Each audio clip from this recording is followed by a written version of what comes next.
ആയുധം വെച്ച് കീഴടങ്ങാൻ ഹമാസ് മടിച്ചു നിൽക്കുകയാണെങ്കിലും അത്രയധികം ദിവസമൊന്നും അത് നീണ്ടുപോകുമെന്ന് കരുതുന്നില്ല. കാരണം അവർക്ക് പിടിച്ചു നിൽക്കാനാവില്ല. അന്താരാഷ്ട്ര രംഗത്ത് അവർക്ക് പിന്തുണയൊന്നുമില്ല. അവരുടെ എല്ലാവിധ ആശ്രയങ്ങളും കെട്ടുപോയിരിക്കുന്നു എന്ന് മാത്രമല്ല, ജനങ്ങൾ തന്നെ, ഗാസയിലെ ജനങ്ങൾ അവരെ പിന്തുണയ്ക്കുന്നുണ്ടോ എന്ന് പോലും സന്ദേഹമുണ്ട്. നമുക്ക് അറിഞ്ഞുകൂടാ അതിൻ്റെ കൃത്യമായ ചിത്രം, പുറത്തൊന്നും അറിയില്ല. കാരണം ആളുകൾ നിഷ്കരുണം കൊല്ലപ്പെടുന്നു, കെട്ടിടങ്ങളെല്ലാം തകർന്നടിയുന്നു, ഗാസ തന്നെ ഇല്ലാതാകുന്ന ഒരവസ്ഥ വന്നിരിക്കുന്നു. അപ്പോൾ അങ്ങനെ വരുമ്പോൾ ഇത് ആയുധം വെച്ച് കീഴടങ്ങി അല്ലാതെ മറ്റൊരു മാർഗം അവർക്കുണ്ട് എന്ന് തോന്നുന്നില്ല.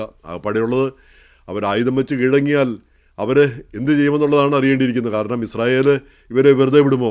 ഇപ്പോൾ ഇവർ ഈജിപ്തിലേക്കോ അല്ലെ മറ്റേതെങ്കിലും രാജ്യങ്ങളിലേക്ക് പോവുകയാണെന്ന് വെച്ചാൽ കൂടി അവർ പോകുന്ന വഴിക്ക് തന്നെ എന്ത് സുരക്ഷിതത്വമാണ് അവർക്കുള്ളത്? ഇസ്രായേൽ അവരെ പുറകെ ചെന്ന് തട്ടിക്കളയില്ല എന്ന് എന്താണ് ഉറപ്പ്? ഒരുപക്ഷെ അമേരിക്കയൊക്കെ അതിനുള്ള എന്തെങ്കിലും നടപടികൾ എടുക്കുമെന്ന് നമുക്ക് കരുതാം. എങ്ങനെയായാലും ഒരു യുദ്ധം അവസാനിക്കാനുള്ള ഒരു സൂചനയാണ് നമ്മൾ കാണുന്നത്.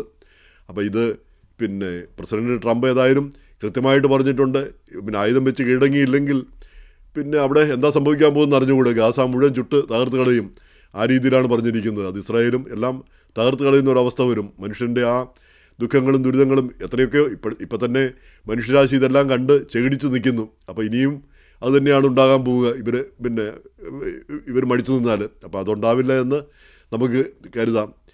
അപ്പോൾ തിരിഞ്ഞു നോക്കുമ്പോൾ ഈ ഗാസ യുദ്ധത്തിൽ ആരാണ് വിജയിച്ചത്? നമ്മളിപ്പോൾ എല്ലാവരും പൊങ്ങച്ചതിൽ പറയും ഇസ്രായേലാണ് വിജയിച്ചത്. ശരിയാണ്, ഇസ്രായേലാണ് വിജയിച്ചത് സാങ്കേതികമായിട്ട് പറഞ്ഞാൽ. പക്ഷേ ഗാസ യുദ്ധത്തിൽ അവരെ എന്താഗ്രഹിച്ചോ, ഹമാസ് എന്താഗ്രഹിച്ചോ അതെല്ലാം അവർ നേടിക്കഴിഞ്ഞു. ഇപ്പോൾ ഈ പല രാജ്യങ്ങളും ഏതാണ്ട് 100-150 രാജ്യങ്ങളോളം പലസ്തീൻ ഒരു രാജ്യമുണ്ടാവണമെന്ന് അംഗീകരിച്ചു കഴിഞ്ഞു. അത് ഫ്രാൻസും ബ്രിട്ടനും ജർമ്മനിയും ഒക്കെ അംഗീകരിച്ചു കഴിഞ്ഞു, കാനഡയും ഒക്കെ അംഗീകരിച്ചു എന്ന് പറഞ്ഞാൽ അത് വലിയൊരു കാര്യമാണ്. അമേരിക്ക ഒഴിച്ച് ബാക്കി എല്ലാ പ്രധാനപ്പെട്ട രാജ്യങ്ങളും അത് അംഗീകരിച്ച് കഴിഞ്ഞിരിക്കുന്നു. ഒരു സ്വതന്ത്ര പലസ്തീൻ ഉണ്ടാവണം, ഇസ്രായേലിനോട് തൊട്ട് മറ്റൊരു രാജ്യം കൂടി ഉണ്ടാവണം.